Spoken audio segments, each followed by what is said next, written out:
Hi! Hello! Welcome to my channel. ఇవాల్టి short video సింపుల్‌గా త్వరగా అయిపోయే ప్రోటీన్ రిచ్ పన్నీర్‌తో ఈవినింగ్ స్నాక్‌ని ఎలా చేసుకోవాలో చూపిస్తాను. 3 నిమిషాల్లో అయిపోతుంది.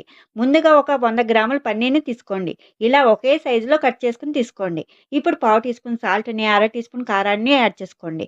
ఇంకా పావు టీ స్పూన్ ధనియాల పొడిని, చిటికెడు చాట్ మసాలాని, చిటికెడు మిరియాల పొడిని, అలానే చిటికెడు గరం మసాలాని, అర టీ స్పూన్ జింజర్ గార్లిక్ పేస్ట్‌ని యాడ్ చేసుకోండి.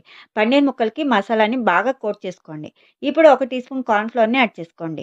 కార్న్ ఫ్లోర్‌ని కూడా పన్నీర్ ముక్కలకి బాగా కోట్ చేసుకొని ఒక 15 నిమిషాలు వదిలేయండి. ఇప్పుడు ప్యాన్‌లోకి ఒక టీ స్పూన్ ఆయిల్‌ని యాడ్ చేసుకోండి. ఆయిల్ హీట్ అయ్యాక పన్నీర్ ముక్కల్ని యాడ్ చేసుకొని 2 నిమిషాలు మీడియం ఫ్లేమ్‌లో కుక్ చేసుకోండి. తర్వాత మరో వైపుకి స్లోగా తిప్పుకొని ఇంకొక నిమిషం ఫ్రై చేసుకుంటే ఇలా క్రిస్పీగా వస్తుంది. ఇలా వచ్చే వరకు ఫ్రై చేసుకోండి లో ఫ్లేమ్‌లో. ఇప్పుడు స్టవ్ ఆఫ్ చేసి సర్వ్ చేసుకోవడమే. కెచప్ ఆర్ గ్రీన్ చట్నీని నంచుకొని తింటే సూపర్ ఉంటుంది. పన్నీర్ కూడా ఎంత సాఫ్ట్‌గా ఉందో చూడండి. మరి మీరు కూడా ట్రై చేసి ఎలా వచ్చిందో నాకు